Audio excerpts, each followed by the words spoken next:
Baie-Saint-Paul, situé sur la rive nord du fleuve Saint-Laurent, à 1 heure de route de la ville de Québec. Même s'il n'est fait que passer, le voyageur ne peut manquer d'apercevoir les 3 clochers de l'imposant édifice religieux qui sommeille au cœur de la ville.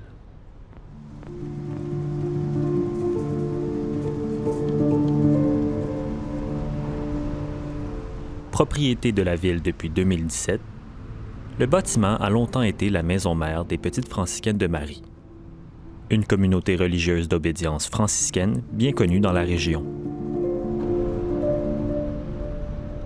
À quelques pas de la maison mère, le visiteur découvre un sentier qui mène au cimetière des religieuses.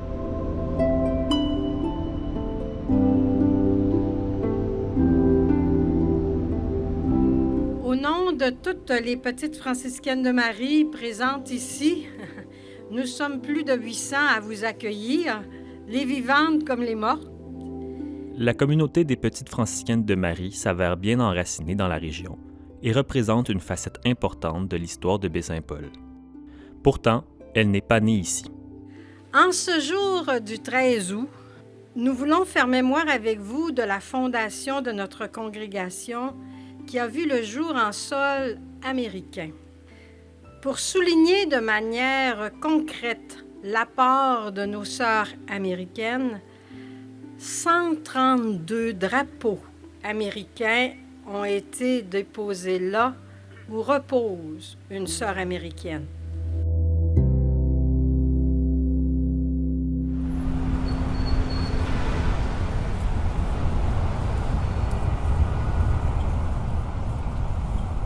Worcester, Massachusetts, à 3/4 d'heure de Boston. C'est ici que nous en saurons plus sur l'origine des Petites Franciscaines de Marie. Première étape de notre pèlerinage, l'église catholique Saint-Joseph sur Hamilton Street.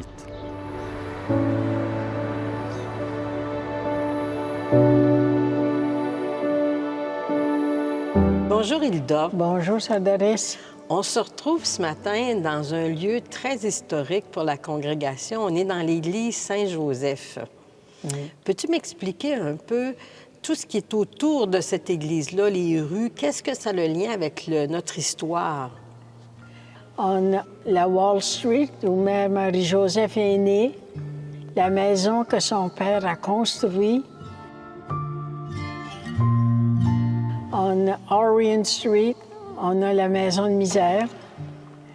On a l'endroit où était la maison de misère. Ensuite, Il n'y a pas Bleecker? Bleecker, c'est quand ils ont parti de Benefit Street qu'ils sont venus en Bleecker. Puis c'est tout proche, là. C'est tout proche, 2-3 rues d'ici.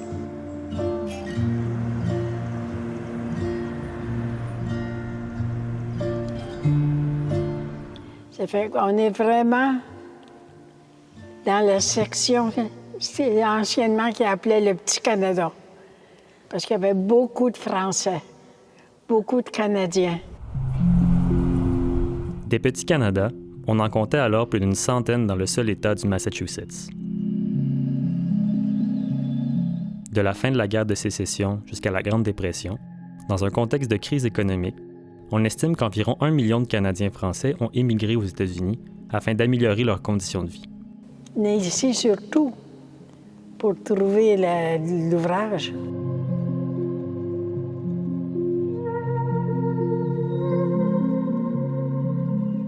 Il y avait des usines, puis le monde pouvait travailler.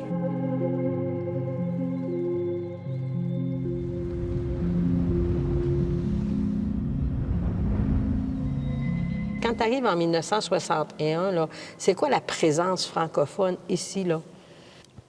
Était très forte. C'était tout du monde français, hein, quand je suis arrivée. Les Canadiens sont attirés par les filatures de coton et de laine et les manufactures de chaussures qui pullulent dans la Nouvelle-Angleterre. Notamment dans la vallée de la rivière Blackstone, qui s'étend depuis Worcester jusqu'à Providence, au Rhode Island.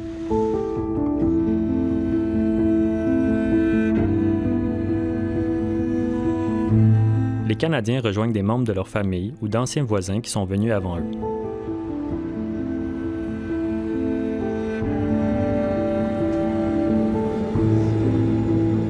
Ils se regroupent dans les mêmes secteurs, où ils recréent peu à peu, par souci d'entraide et de survivance, tout le réseau institutionnel qui caractérise les villages canadiens.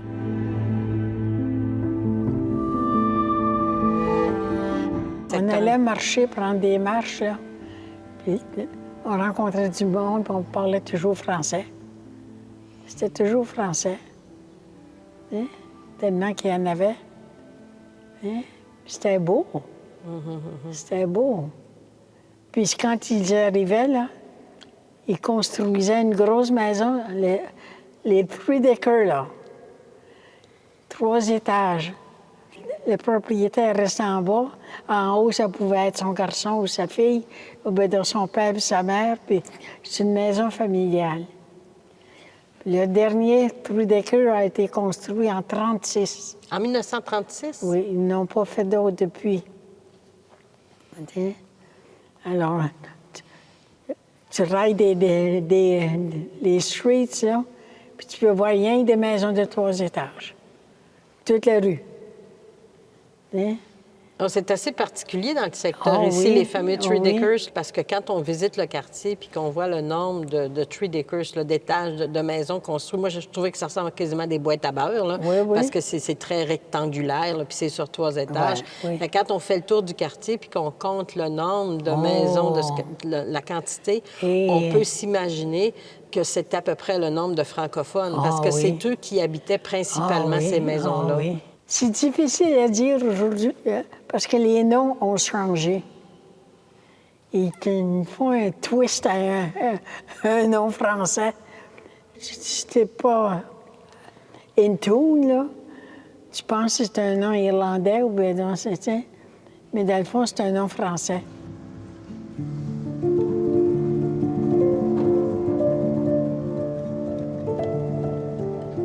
Ça pourrait expliquer, parce que quand on fait le tour de l'église ici, on voit beaucoup de choses écrites en français. Là. Ah oui. Tout le chemin de croix, il y a beaucoup de choses écrites Ah en oui. français ici. Là. Ah oui. On sait comment est-ce que les Français aiment garder leur religion.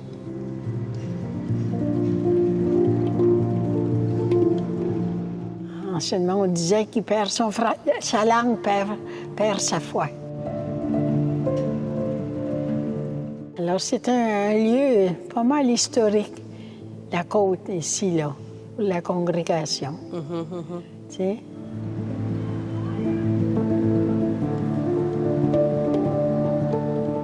Reportons-nous en l'année 1882.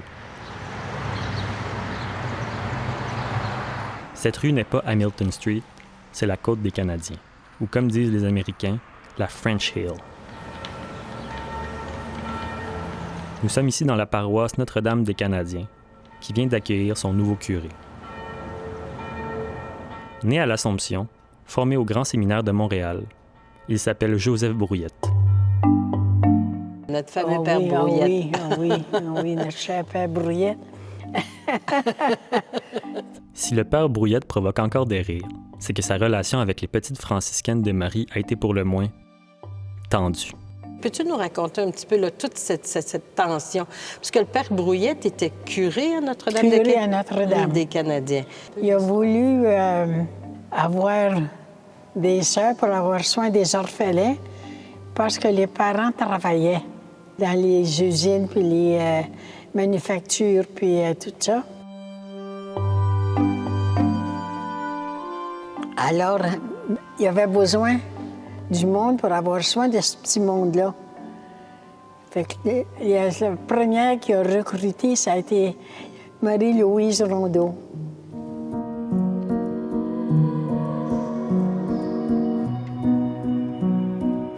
Nous autres, on dit Mère Joseph, mais dans le fond, c'était Marie-Louise Rondeau. C'est ça. Oui. Qui a grandi ici, là, sur oui, Wall Street, oui, là, oui, qui est à exactement. proximité avec. Exactement.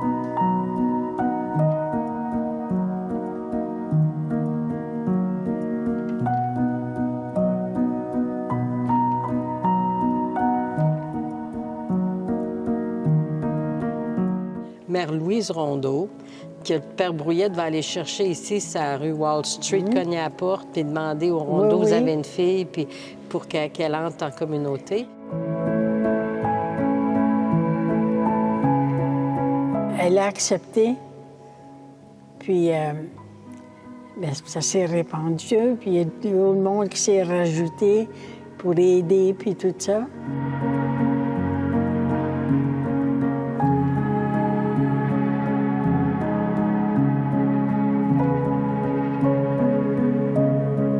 Puis le curé leur avait promis qu'ils entraient en communauté et puis au bout d'un an, qu'ils feraient leur profession religieuse. Puis ça n'a pas arrivé. Alors quand les religieuses l'ont approché pour demander des questions, il leur a dit « Acceptez la position que vous êtes maintenant ou bien prenez la porte. » Puis, comme elle ne voulait pas sortir, bien là, ça a commencé comme ça, la chicane. Puis il tenait à l'habit brun. C'est pour ça, Oui. d'ailleurs, qu'on porte du Oui. brun, l'habit brun Oui. de franciscain. Ouais. Les sœurs étaient connues comme the Brown Nuns, les sœurs brunes. Ces Brown Nuns seront vite affublés d'un autre surnom, les rebelles du père Brouillette. Les autres étaient tenaces à tenir, de faire leur profession comme franciscaine. Puis lui, il ne voulait pas. Autant que lui était têtu de se défaire de la communauté, autant les fondatrices étaient convaincus qu'elles étaient appelées de Dieu pour quelque chose. Ça fait que ça faisait deux tempéraments forts. Pour les Sœurs brunes, une seule issue possible, l'appel à l'autorité épiscopale. Le 3 septembre 1890, deux d'entre elles se présentent devant l'évêque du diocèse de Springfield, Monseigneur Patrick Thomas O'Reilly. Quand les religieux sont allés voir l'évêque pour concerner la question, il leur a demandé « Mais qui êtes-vous? » Il se rappelait d'avoir donné la permission à deux demoiselles de Manchoc de porter l'habit franciscain pour avoir plus d'autorité sur les élèves de l'école qu'ils avaient. Mais il ne dit pas plus que ça. Il leur avait même jamais permis de faire profession. Puis, l'évêque leur a suggéré à ce moment-là d'aller voir pour un prêtre qui pourrait les guider au Collège Sainte-Croix.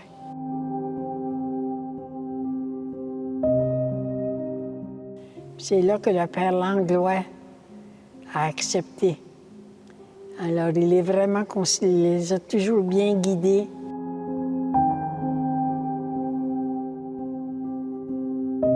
Le père Durocher, qui était vicaire à Notre-Dame des Canadiens, avec le père Brouillette, bien, il ne partageait pas toujours ses points de vue. Alors, ça a fait de la chicane entre les deux prêtres aussi. Alors, c'était une histoire de souffrance. Une histoire de souffrance pour ces 11 femmes-là, avec une foi terrible, forte, et convaincue que leur histoire naît de Dieu puis qu'ils réussiraient, surtout après que la Vierge avait parlé. À l'heure des grandes difficultés, c'est un miracle qui renforce la foi des franciscaines. Elle revenait du Collège Sainte-Croix. Oui. Qu'ils avaient marché 3000 pour revenir chez elle, là, sur la côte des Canadiens. OK. Était à l'église pour se reposer puis se réchauffer. Puis c'est là que la Vierge a apparu, a parlé. Elle a dit « Marchez, mes petites sœurs, vous allez réussir. » Fait qu'on est tout proche de ça. Tout proche de l'autre église ici.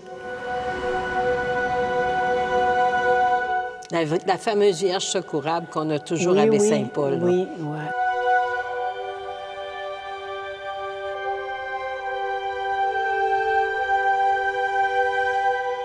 une histoire de foi, une histoire de souffrance, mais une histoire de conviction. Le Seigneur les appelait. Le Seigneur les voulait. Oui, puis dans l'histoire, bon, l'évêque de Springfield, puis là, ben, il ne veut pas les accueillir dans leur diocèse, mais là, il dit, si vous trouvez un diocèse ou si vous trouvez un endroit, puis c'est là qu'il y a un lien avec un médecin de Montréal. Alors, moi, je trouve ça exceptionnel. Hein? Un médecin de Montréal, puisqu'on est quand même à Worcester, on n'est pas du temps, là, aujourd'hui, des textos.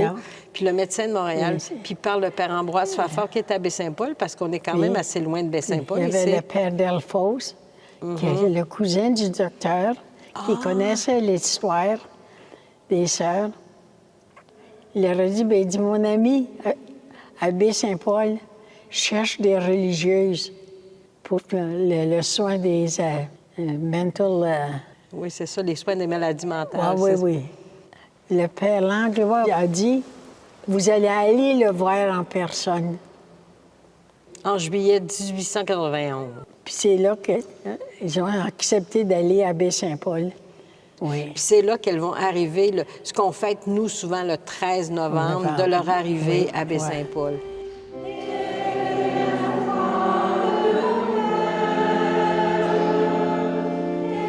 Au Canada, les sœurs trouveront un nouveau père en l'abbé Ambroise Martial Fafard. Celui-là sera favorable à leur désir de vie religieuse.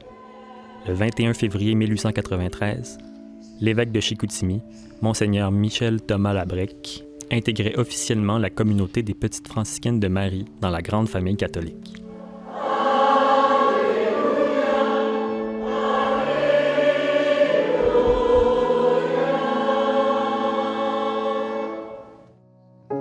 Bon, le père Brouillette, la communauté reconnaît quand même. Sans le père Brouillette, on n'existerait pas. Non.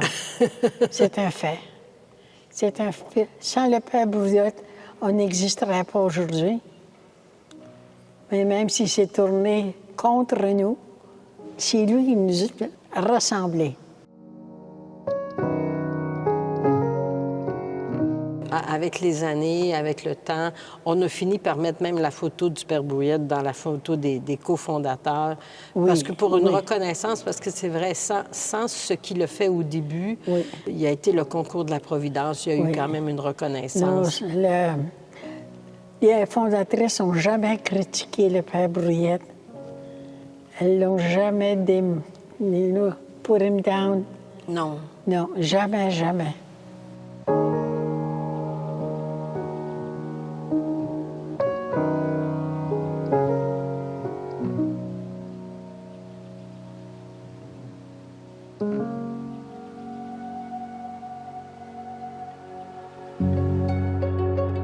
Parallèlement à la présence des Petites Franciscaines dans Charlevoix, la communauté religieuse essaime également sur le territoire américain. Une première mission enseignante prend forme en 1898 dans le village de Wallagrass dans le Maine. Nos fondatrices, ils ont commencé à Wallagrass. Wallagrass, c'est juste un petit village dans le Maine, mais il y avait l'école. C'était le père Macou qui a commencé ça. Il avait besoin des sœurs. Fait qu'ils ont envoyé des franciscaines pour aller à Wallagrass, puis sortir de la grosse misère. Quand ils ont arrivé, les sœurs de Baie-Saint-Paul, ils n'avaient même pas de furniture, des meubles. Des meubles. Ils n'avaient même pas de meubles. Ils ont été obligés de... Je ne sais pas comment ils ont fait pour s'en trouver, mais il n'avait pas personne, il avait pas pensé à ça, là, le prêtre. Là. Puis ils ont commencé, puis ils ont enseigné l'école. Puis après ça, il a fait la même chose à Eagle Lake. Eagle Lake puis Wallagrass, c'est pas loin. Il a fait la même chose. Il voulait avoir des franciscaines, puis il y en a eu. Ça fait que c'est pour ça que les franciscaines étaient à Eagle Lake, puis à Wallagrass, puis à Fort Kent. À Fort Kent, les sœurs sont appelées en 1906 pour gérer l'école Saint-Louis. En 1940, elles ont sous leur garde plus de 700 élèves, ce qui fait de l'école Saint-Louis la plus importante maison d'enseignement sous la responsabilité des Petites Franciscaines de Marie. Nos sœurs étaient toujours prêtes à secourir les malheureux, tout ça. Et moi, comme quand j'étais régionale, j'allais à des réunions. comme supérieur, nous demandait de faire des expériences avec les sans-abri de Ellsworth. À quelle place? Ellsworth, dans oui? le Maine. Ah oui? Ben oui. La présence de la communauté se déploie en Caroline du Sud, au Wisconsin et au Michigan. Pendant ce temps, à Worcester, les tribulations des sœurs continuent. Le curé avait fait venir les sœurs de la charité ou les sœurs grises pour avoir soin des orphelins. Puis il disait qu'il n'y avait pas besoin de deux communautés pour s'occuper des orphelins. C'était ça une manière de se débarrasser d'eux autres.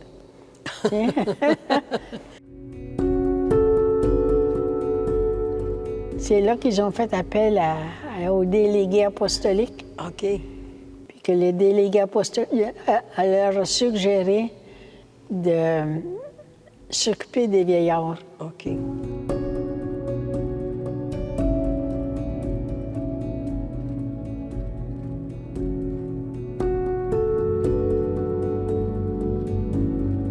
Ça avait une réputation extraordinaire, St. Francis Home, la résidence Saint-François. C'est ça. C'était connu comme ça, la résidence Saint-François.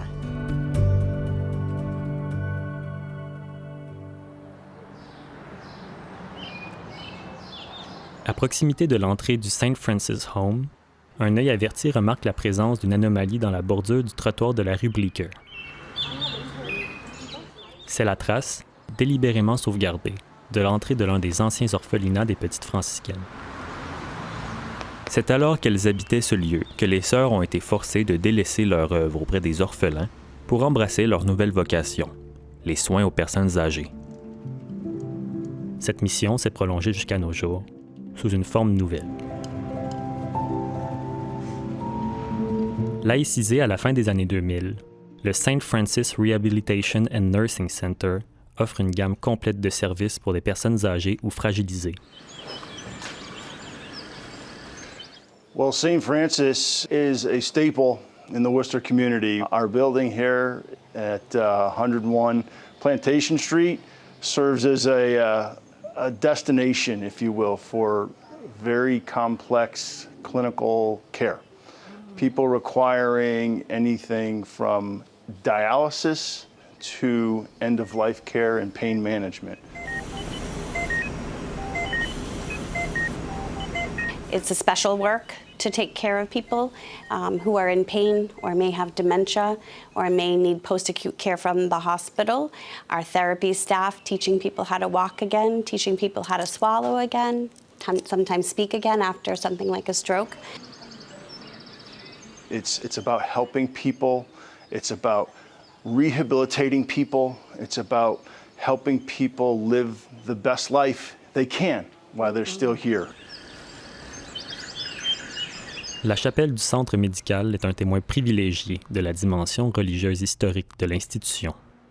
Because we have the Catholic Mass, also, we not only affect the physical body, but also the spiritual body. And not too many nursing homes, not too many healthcare centers offer that level of spiritual awareness and involvement paired with the physical care that they receive. I've had family members here, including my dad, who came here for end-of-life care. He was dying. And we were very blessed to have the opportunity for the nurses and the team here to care for him medically. But spiritually, my brother and I were able to leave his side when it was too hard to watch him suffer. And we were able to sit in the chapel and just peace, hold hands, cry, reminisce, but it was just very peaceful from my own personal experience.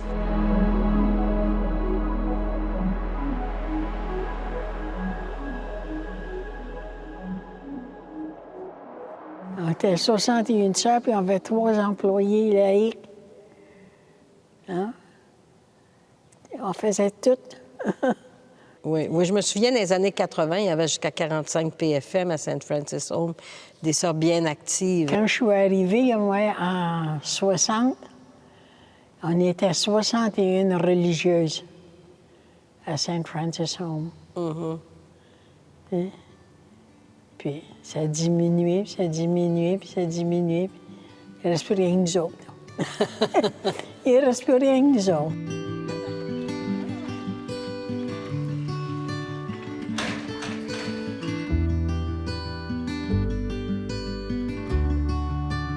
C'est très, très historique, St. Francis Home.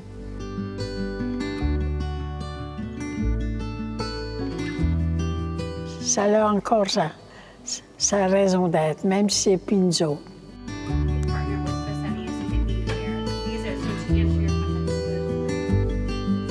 Mais c'était vraiment où les sœurs mangeaient ici, là, on voit, là, c'est dans la Puis cuisine. l'avant l'effectoire était là. Ouais. Puis on se sait.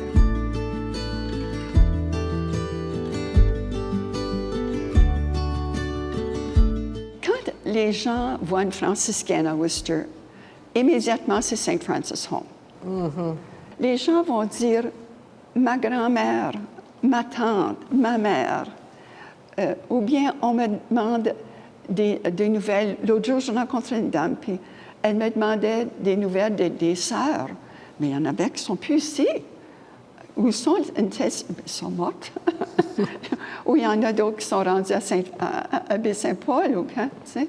Ça fait que, mais c'est quand même les bons souvenirs qu'ils ont de cet hospice. Puis c'est vrai que St. Francis Home avait une très belle réputation.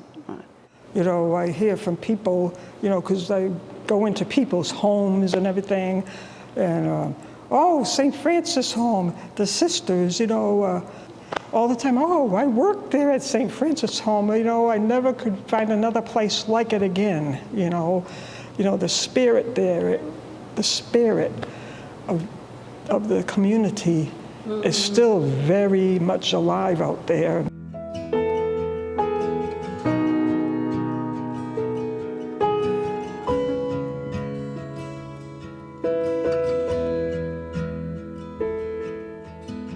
Les petites franciscaines de Marie ont continué à exploiter le St. Francis Home jusqu'en 2000, lorsque sœur Jacqueline Alix a pris sa retraite.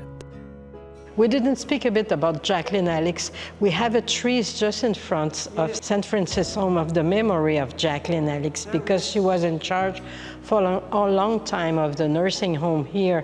And you have been in touch, you are living with Sister Jacqueline. Can you just speak a bit about Jacqueline Alix and Oh, about... my Lord. She was very close to the founders of the system, Marie-Joseph especially. You know, she prayed to her all the time. She knew here, she created the family spirit here back when she was administrator. You know, all the families would gather in the lobby. She knew every single name of every single patient, all their families. She set the tone, you know. The families that admitted their people here, she would make sure, she would tell them, make sure you come and visit them. Yeah, she gave her whole life to it. You know, it wasn't a job, it was a ministry.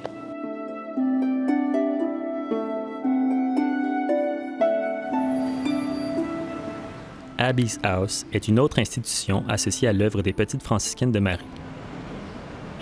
Fondée en 1976, l'organisme offre des services de refuge et de soutien pour les femmes en situation de vulnérabilité. J'ai travaillé pour une agence du diocèse qui plaçait du monde un peu partout. Puis ils m'ont envoyé travailler à Abby's House. Des enfants, là. Il y avait un petit garçon, là. Tu les regardais, puis il partait à courir. On ne pouvait pas l'approcher. Je l'ai apprivoisé pas mal. Pas mal. Commençais à jouer avec lui à terre, là, puis le rouler. Puis j'ai découvert que son dos était plein de brûlures. Puis c'est là que j'ai découvert que moi, qu'il avait le dos brûlé par des cigarettes. Hein? Alors, j'ai fait appel à l'autorité, puis tout ça. Là, ils ont arrangé ça.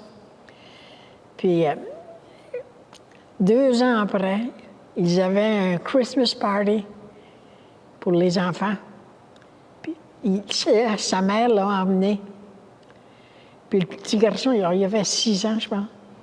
Il avait un petit sac. Puis là, quand il m'a vu, il est venu partir à courir, puis il dit, ça, c'est « It's for you ». Sa mère a dit, il a sauvé ses scènes pour t'acheter quelque chose. C'était une salière puis une poivrière. You know? Mais c'était tout ce qu'il pouvait acheter.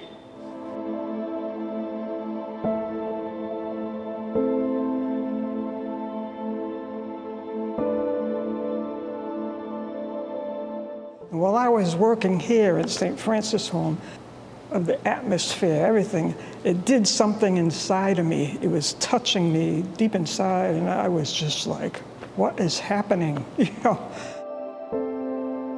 J'ai grandi tellement, eu tellement de reconnaissance, puis de bonheur avec ces enfants-là qui ont grandi. Puis je dis, c'est grand le sacrifice qu'on fait. Ça m'a fait approfondir davantage, apprécier davantage mon vœu de chasteté. Hein? Parce que tu l'as déployé à aimer de tant de manières. Tu sais? Oui.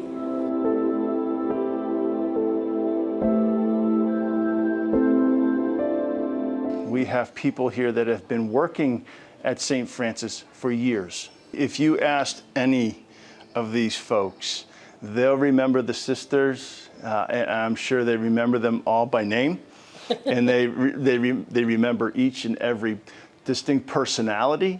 The legacy of the Little Sisters still resides here, and you can really tell that in the type and the approach that these folks, carry out bedside. Oh, les gens là, sont très bons, sont très reconnaissants envers nous autres. Très reconnaissants. C'est beau de voir comment ils apprécient notre présence. Puis quand ça fait plusieurs années qu'on est parti d'un endroit, et que les gens nous revoient, ils sont toujours très heureux de nous parler puis nous revoir.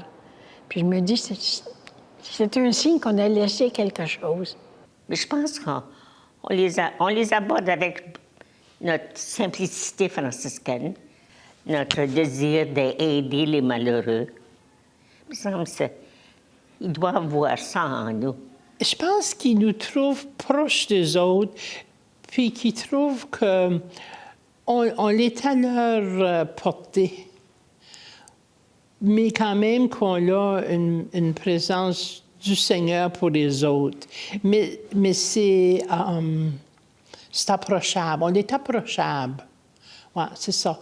Et puis, ils ne nous sentent pas là, tout dans notre grande spiritualité qu'on ne peut pas parler à personne. C'est terre à terre. Tout simplement.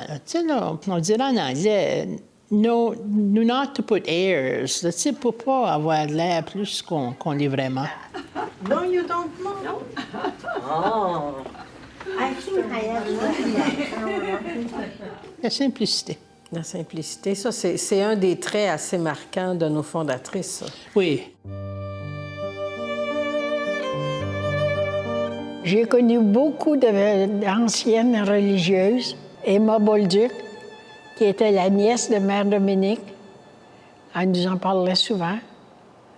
Eva Perron, Langevin, les vraies anciennes, là. Mm-hmm. Les autres, ils ont vécu avec les fondatrices. J'ai vu l'escalier où Mère Alexis est morte, accouchée en dessous d'un escalier pour donner de la place aux orphelins et aux personnes âgées. La première fois que je suis allée à Worcester, j'étais étudiante.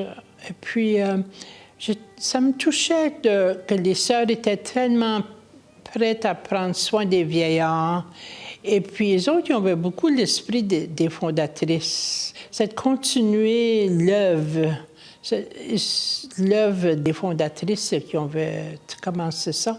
Et ça a été pris, je pense. Moi, je chantais leur faveur de continuer ce que nos mères fondatrices avaient commencé à Worcester. Puis je pense que nos mères, c'est ça qu'elles ont fait. Elles disaient, aimez-les, nos pauvres. Bien, nos pauvres, c'est pas toutes les personnes qui n'ont pas d'argent.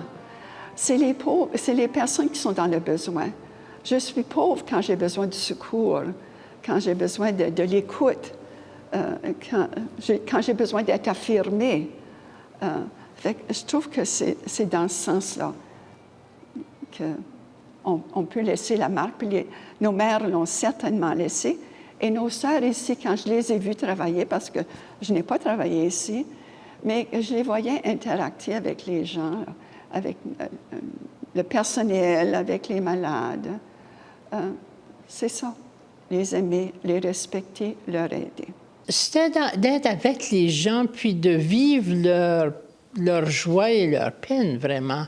Tu sais, j'étais proche des gens, fait que je me mettais avec les autres, dans leur joie puis dans leur peine. Salon funéraire, ça, j'y étais allée bien des fois. Puis après ça, des fois, je les appelais pour voir comment ça allait. Puis, tu sais, d'être avec leur peine puis leur joie. Vivre avec eux autres. Puis dans ce service-là, qu'est-ce que tu dirais qui ressemblerait à ce que nos fondatrices ont vécu? Tu arriverais à résumer ça comment? Bien, je pense que nos mères fondatrices, à ce temps-là, ils sont très proches aussi des gens, parce que c'était pas encore des grandes institutions que, tu sais, que tu n'avais pas de contact avec les gens. Ça fait que je pense que les mères fondatrices, oui, on aurait fait ça eux autres aussi, là. C'était un suivi de fondatrices, c'était le fond.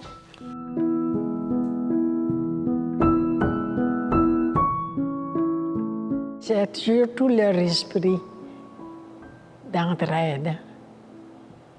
Je pense que j'aurais jamais pu survivre tout ce qu'elles ont eu sans cet esprit d'entraide entre elles. Quand tu lis les histoires, s'ils n'auraient pas eu une ou l'autre, je pense que ça n'aurait pas fait. Il y aurait eu une misère, tu sais. Mais c'est extraordinaire aussi pour notre communauté qu'on a 11 fondatrices. Puis parce que la plupart des communautés, ils ont une ou un. T'sais, mais nous autres, on a 11. Ça montre que la communauté, puis c'est important. Je pense que c'est ça. François d'Assise leur a certainement légué son esprit de joie, premièrement. Hein? On sait comment François était joyeux. Puis moi, bien, j'ai toujours eu du fun. Je suis très forte sur le fun, moi, you know? Happy to be happy, la joie d'exister. Oui, oui. Quand on sait que Dieu nous a choisis, il m'a choisi, moi. Il n'était pas difficile. Dieu n'était pas difficile. Hein?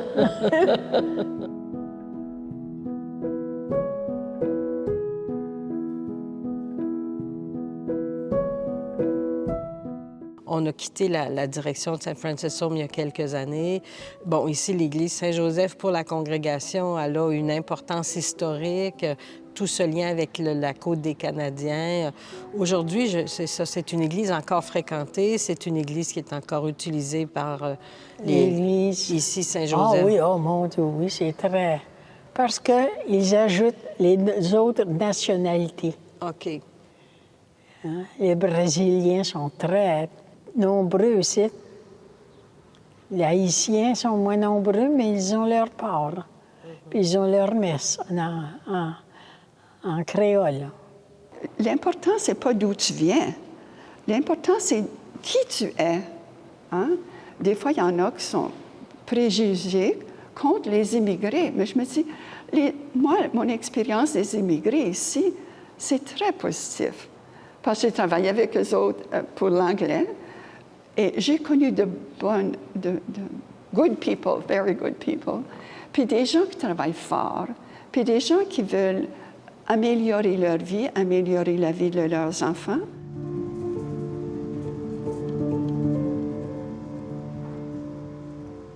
J'espère qu'on gardera toujours cette belle ouverture aux immigrés, parce qu'on est des immigrés nous-mêmes, et il ne faut pas l'oublier, et on a besoin les uns les autres. Quel serait l'essentiel qu'on pourrait léguer ou laisser à des nouvelles générations? Là? Qu'est-ce que tu dis ça, là, c'est vraiment le plus important? Je pense que ça serait le goût d'être bon. Quand tu dis qu'une personne est bonne, ça implique beaucoup de choses. Ça implique que c'est une personne de foi, ça implique que c'est une personne de service, ça implique le don de soi.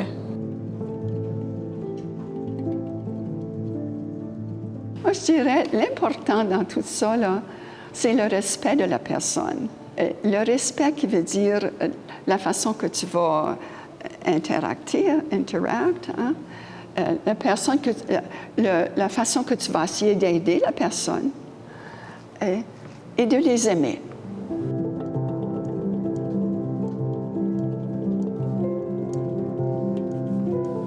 Parce que c'est juste de penser que tout le monde est important. Bon Dieu a créé toutes les personnes, alors sont toutes importantes. Même les animaux sont importants. Même la végétation. C'est des choses que le Seigneur nous a données, puis il faut apprécier, puis il faut essayer de protéger tout ça. C'est des valeurs qui... Moi, je peux dire... Ça va continuer. Les autres vont vouloir grandir comme leur mère, puis vivre de ces valeurs-là. Puis moi, je me dis, ça va continuer. Je ne sais pas combien longtemps, puis combien de générations. Dieu seul le sait, mais je trouve qu'on laisse quelque chose.